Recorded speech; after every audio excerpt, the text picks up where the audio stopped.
As a nonprofit organization, we have to remain committed to protecting and stewarding all of our resources well.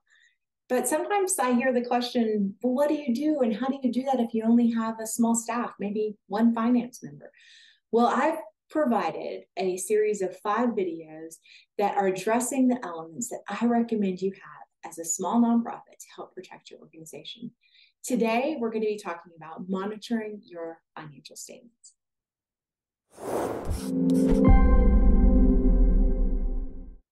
Hi, I'm Teresa Clark, and I'm a CPA with over 25 years of experience serving 501c3 nonprofits. I've worked inside the organization as a CFO, and I've worked external as an independent auditor of nonprofits. And so my mission is to help nonprofit organizations answer the money questions so they can achieve their financial strength and accomplish their mission. You can think of me as a strategic partner to help you master the money. For more resources, you can visit my website at teresaclark.com. You should be monitoring your financial statements regularly. So what does that look like? Well, it's a process that we're going to cover today that helps you to detect any fraudulent activity or any errors that are happening in your financial records. Also finds trends, things that you need to take action on. And it's important to establish a timeline that you'll be reviewing financial statements on and do it regularly. I recommend monthly, but at least quarterly by your board. Okay, so the steps that we want to go through is number one, we need to understand the purpose of the financial reports. There's really 2 basic types of reports. There's a financial position report, or balance sheet, it's often called.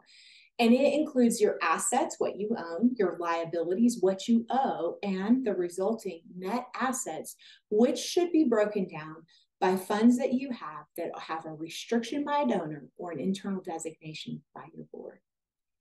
The second type of report is an activities report or an income statement, and it is used to show the financial performance of the nonprofit. So all the money in, revenues, income, all the money out, your expenses.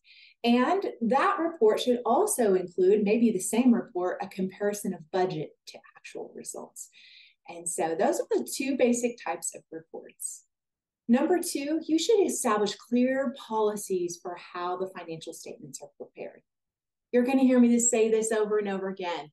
You need to know how it's done, and you need it documented. You need a financial handbook or a financial policy and procedure that addresses the protocol for how these things are done, how they're recorded, how they're approved, and how they're reconciled, and then how the financial statements are prepared.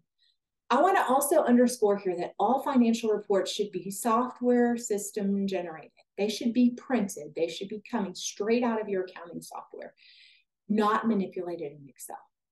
Every program I have ever worked with has the ability to create a pretty good looking financial report, and it doesn't need to go to Excel to have it done. This is high risk, friends. If you're getting Excel financials, you have no assurance that what you're seeing is actually in accounting records. It could be very manipulated. So I want to underscore that point. Let's not go to Excel. Let's slow down and learn how to use our software and create the reports that we need. The third step is you want to have a second reviewer. Having a second reviewer of the financial statements is going to reinforce the importance of separation of duties. So if your financial staff member is actually preparing the financial statements, then you need a board member or a volunteer or someone who loves your organization that can be reviewing those financial reports and highlighting the things that they think should be asked and the questions that should arise. This is not only going to help reduce errors, but it's going to ensure that someone is intimately detailed looking at the financial reports on a regular basis. Number 4, you want to use your financial reports to monitor your progress. These financial reports aren't just some rear view mirror of what happened, but they are tools for monitoring your progress towards your set goals. They can help you look at whether or not enough revenue is being generated or whether expenses are being managed. They can help you make big decisions about programs that need to grow or shrink or go away. So when leadership has the right financial information, the organization is going to be able to adjust its strategy to meet its goals. That's what matters. I want to tell you a quick story. I had a nonprofit who had some events that they were conducting, and the events were kind of being managed by multiple departments and they're collaborating on these things. And as I was watching the finances happen, what I was seeing was, man, there are a ton of expenses that are just kind of going above and beyond what I see the budget to be here. And so as the person assisting on the back end in the financial reporting, I just started and introduced to them the concept of a post-event financial report. It's just a report that shows all the revenue, types of revenue that came in, and all the expenses, categories by type of expense. Shows the total income, shows the total expense, gives the net expense in their case. It was costing them something to put this event on. And we used participant information. So we were able to say not only what the net cost of that event was to the organization, we were able to say what was the value of that event per participant. Incredibly enlightening report, really brought light to some things that were going to be overlooked just because of how they were coming in one piece at a time, and created some real intentional strategic decision making by that nonprofit. So there's an example of how you can make financial reports very effective for making strategic decisions and setting goals. The last step in our financial report discussion today is that you want to make sure financial reports are being given to department or program leaders. See, you should make sure that those that are closest to the transactions are seeing their financial results.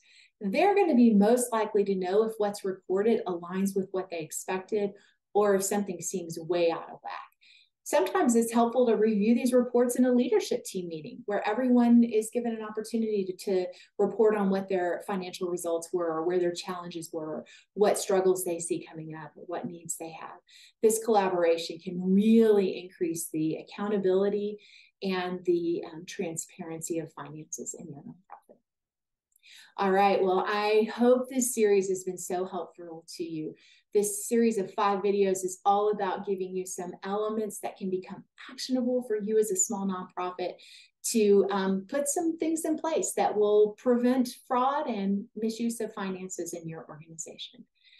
If this has been helpful for you, but you'd like to dive a little deeper and talk a little more one-on-one with someone about your specific situation, I'm available. You can jump on my website, and up in the right-hand corner, you can book a strategic consult with me where we can talk about the questions that you specifically have. I'm here to serve you.